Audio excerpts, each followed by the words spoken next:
Source A xëy tey Amina. Assemblée générale de la Fédération sénégalaise de football du 2 août, l'idée d'un report agité, des acteurs divisés. Après avoir Après avoir accablé de ses sarcasmes le président de l'Assemblée nationale, El Malick Ndiaye, dans l'affaire du Sukkur, Guy Marius Sagna reconnaît désormais que lors du Ramadan, la remise du Sukkur aux députés de la mouvance présidentielle portait les empreintes du groupe parlementaire de PASTEF. Cette reculade est de nature à fragiliser sa crédibilité et interroge sur les réelles motivations de ces premières accusations.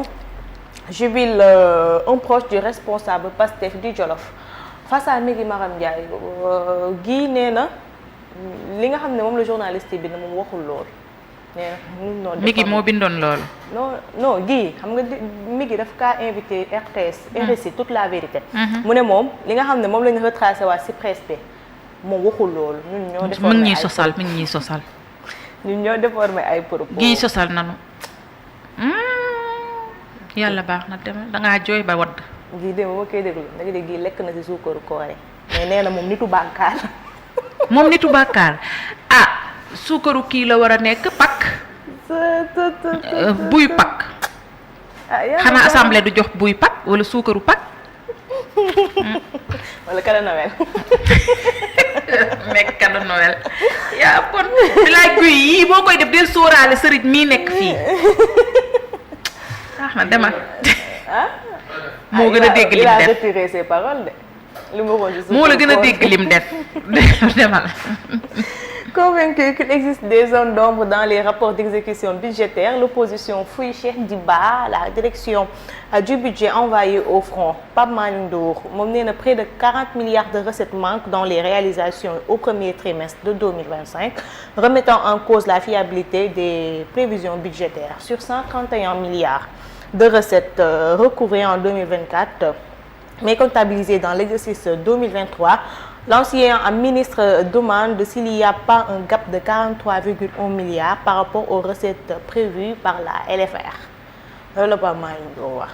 Pendant ce temps, il y a Massamba Dieng, directeur du budget, qui est sorti moom voilà génn na weddi Pape Malick Ndour li mu wax mooy le rapport met en lumière les écarts entre les prévisions budgétaires et les réalisations effectives. Nous avons jugé nécessaire de prendre le temps requis pour intégrer toutes les informations, surtout dans un contexte où la fiabilité des données financières est au cœur du débat public. Thierno Bocoum, pendant ce temps, il revient à la charge.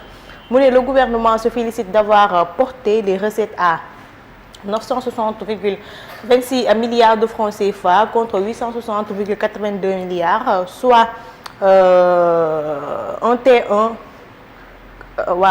T1 2024, soit une progression de 99,44 milliards. Cependant, cette performance qui existe les tableaux Excel ne dit rien de l'essentiel. Voilà, loolu ñu dem.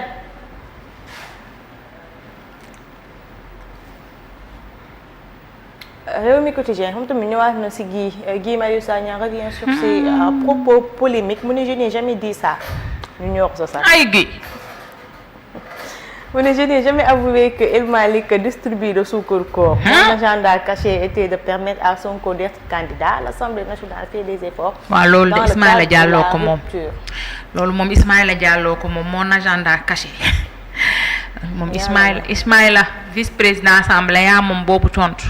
Bébé mort, bébé retrouvé mort au fond d'un puits, la maman du nourrisson arrêté. On dirait que mooy buñ doon wax démb jawbe histoire d'adultère la de parce que d'après dafa am jëkkër. soit son mari am na jëkkër mais son mari n'était pas au Sénégal. léegi nag elle a contracté une grossesse de 4 mois. xale bi bu mu juddoo na après jëkkëram war a ñibbi si waa Sénégal. mu sànni xale ba. du ko maye. ñu dem yor ñëwaat na si voilà Sénégal et le groupe China Communication Construction Compagnie établir un cadre de coopération approfondie autour du projet structurant. mi ngi liggéey de xaw ma mi ngi wëndeelu xaw ma de waaye mi ngi liggéey de man yi ma gis yëpp. yàlla baax ak yi ñu ma yónnee yëpp mi ngi liggéey de. vraiment signé na ay kii de. signé na ay yëf de signé na ay yëf même am na sénégalais yoo xam dañoo war a jóge fii dem foofu am na benn établissement bu mag bu ñu war a tabax fii yooyu yëpp pour dolli xam-xam dinañ si ñëw mi ngi liggéey de. De Gaza à Téhéran, l'effondrement de l'ordre international et l'épreuve des consciences. Rapport d'exécution budgétaire, le professeur Maïssa Babou livre son diagnostic. Bac technique des résultats en demi-teinte dans plusieurs lycées. ñu def Libération mu ñëwaat na ci meurtre bi amoon ICP au poste de santé d'Arafat, le cerveau Samba Dia alias Mama, cerné par les gendarmes. Division spéciale de cybersécurité, El Malick Ndiaye porte plainte contre Bachir Fofana et Adama Gaye. Ce que dit la plainte déposée par Maître Bamba Cissé. Registre du commerce du crédit immobilier après le fisc, l'administrateur du greffe et le juge coince Woodside, tout sur le bras de fer en cours devant le tribunal de commerce. Bébé jeté dans un puits après un supposé enlèvement. L'enquête s'oriente vers une sombre affaire d'adultère.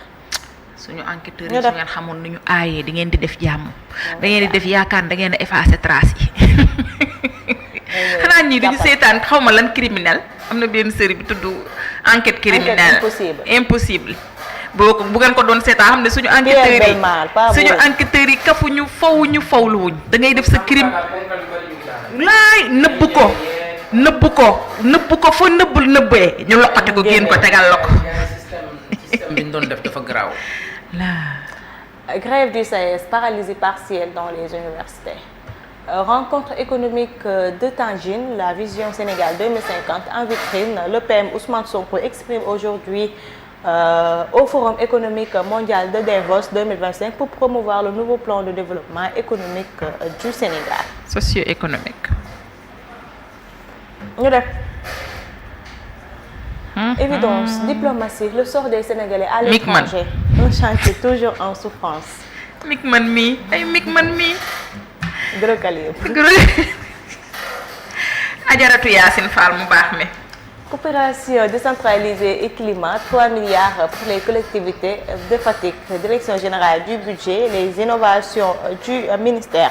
Grève dans la justice, l'UNASAS soutient les travailleurs et interpelle le gouvernement. ñu def procès Falla Fall dañ kaa reporté parce que les gens ils sont en grève.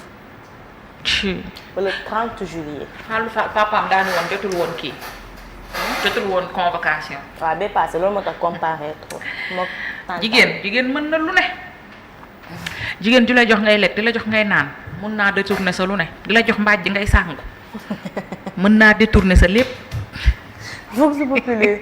Activité du port autonome de Dakar, la direction exhibe les chiffres d'un premier trimestre 2025 remarquable.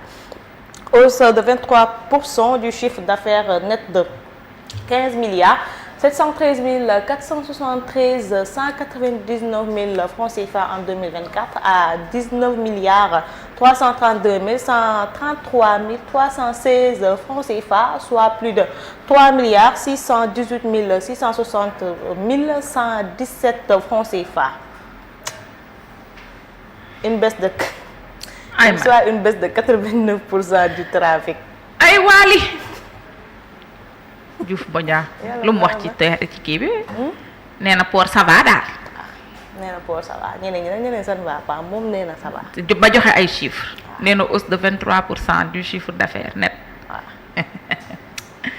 Après les chiffres les polémiques le diagnostic sans phare de Pape Malick Ndour voilà moom nee na am na 43,1 milliards yi nga xam nee na fes ci li waroon a génn ci budget bi. Ok.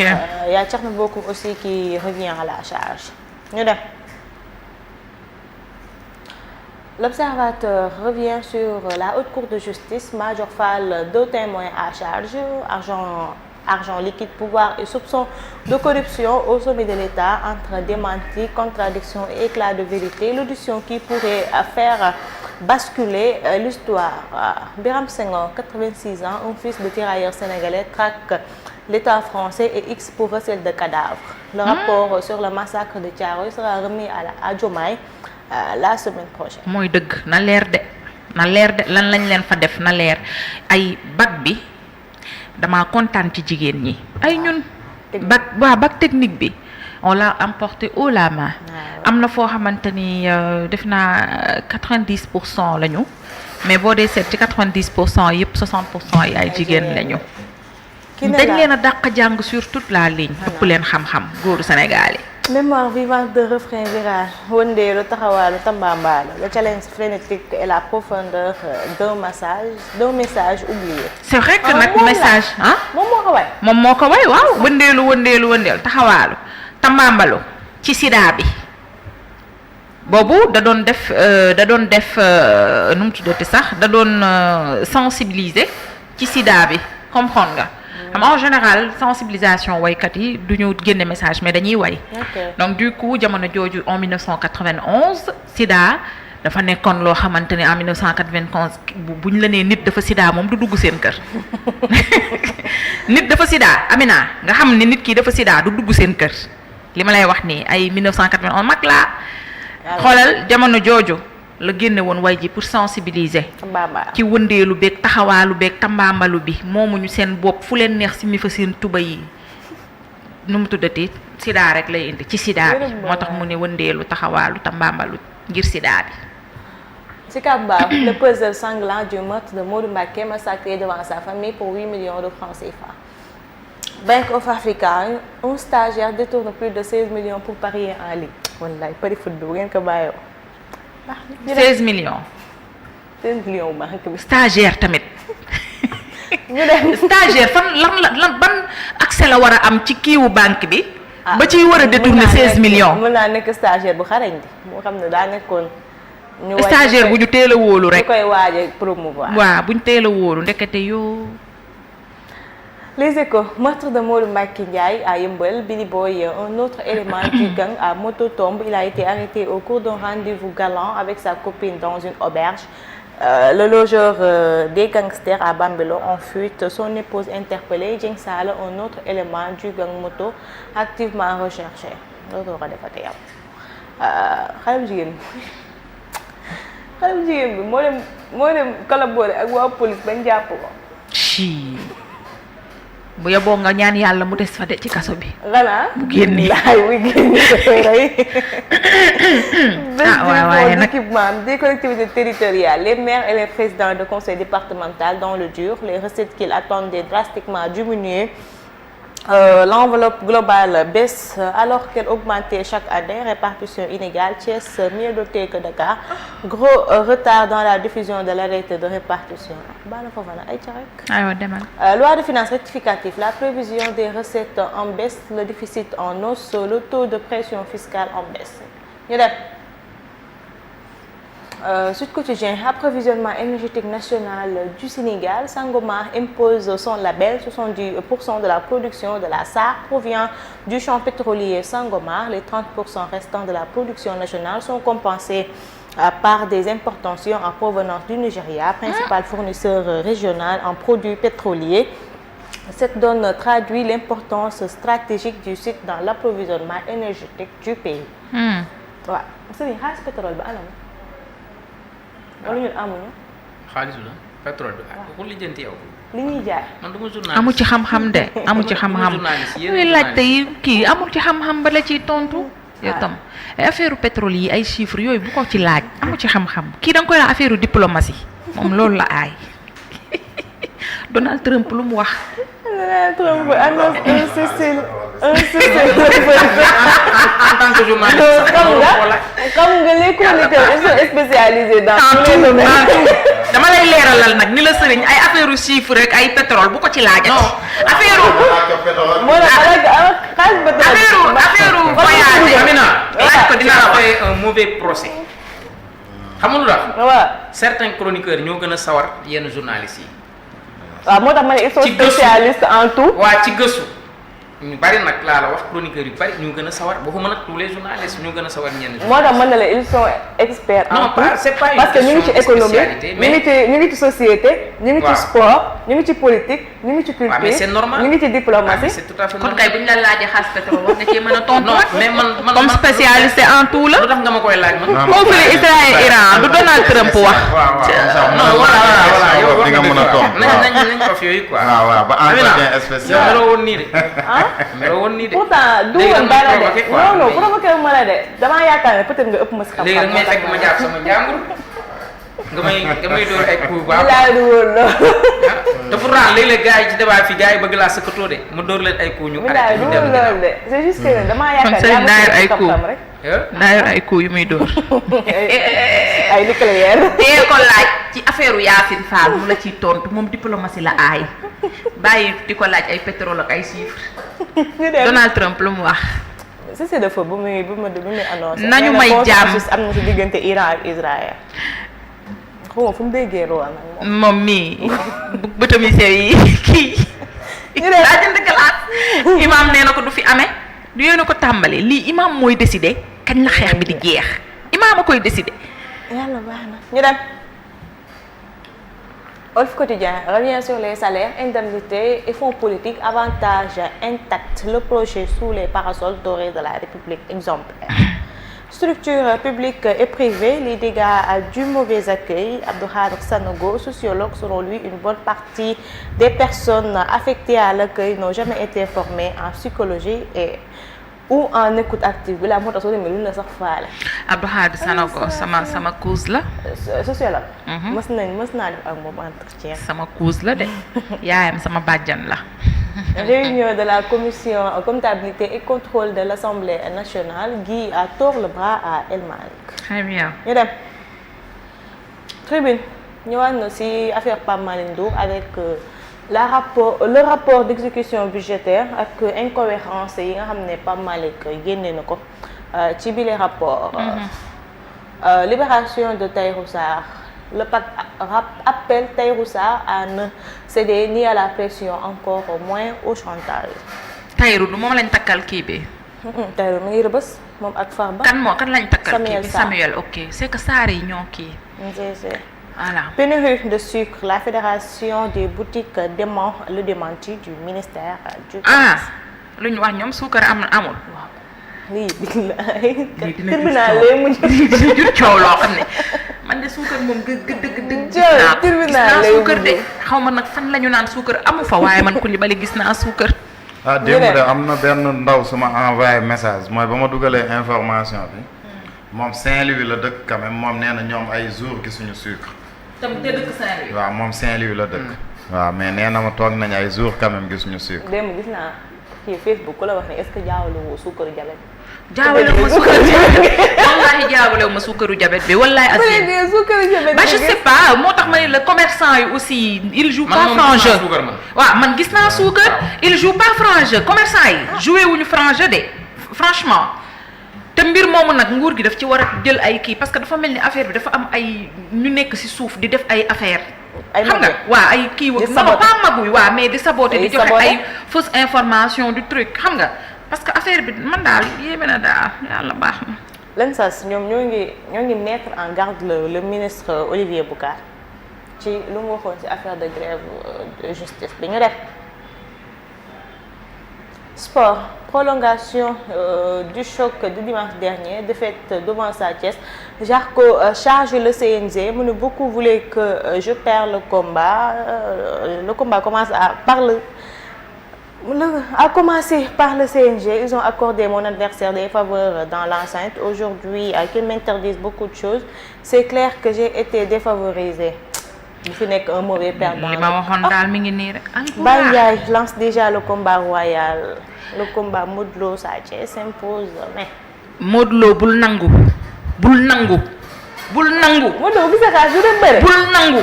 na ko keneen organiser te keneen kooku sax na la leer ni la ñoom jaaruñu ci suuf jox ko xaalis bi pour mu organiser ko man ñi wóoluwuma leen depuis boobu. depuis bi ñu demee ci Gaston jox ko xaalis pour mu organiser Modou Lo Balla Gaye ba fii ma toog di wax ak yow wóoluwuma leen Modou Lo sa couronne bii téye ko bul nangu lii de waaw baax na waxati naa bu gisee xaalis du dem bëri ma ni waxati naa gis nga man ñu fay ma ay milliards ñu fay ko ay milliards moom mu garder couronne am bi moo ma ko gënal. mais Modou Lo mën na daan Sa Thiès. baax na. li si Balla Gaye daa nekk si Sa Thiès. waaw baax na waay baax daa na bëggul xaalis rek. ah yàlla baax na man de waxati naa yow li ma wax nag gëm leen ko baax na bu leen ko gëmul sama yoon nag wax naa daal Modou Lo lii bu ko accepté tey bu ko nañ la fay 100 milliards bañal bul bëri ñii lu alburaax di organiser te bu dee lu keneen organiser la lijjantil ba xam ndax alburaax jaaru fa pour ñoom ñu organiser ko imam maa la ko ñaan rek sa couronne bi da leen a intéressé de waa alburaax te dañoo am xaalis bari doole bëgg moom làmb mais Modou Lo nag mën na joxe couronne bi de 2018 ba tey xaw ma 2019 bu ko neexee aywa ñëwal très rapidement ñu ñëw ci les actualités internationales yàgg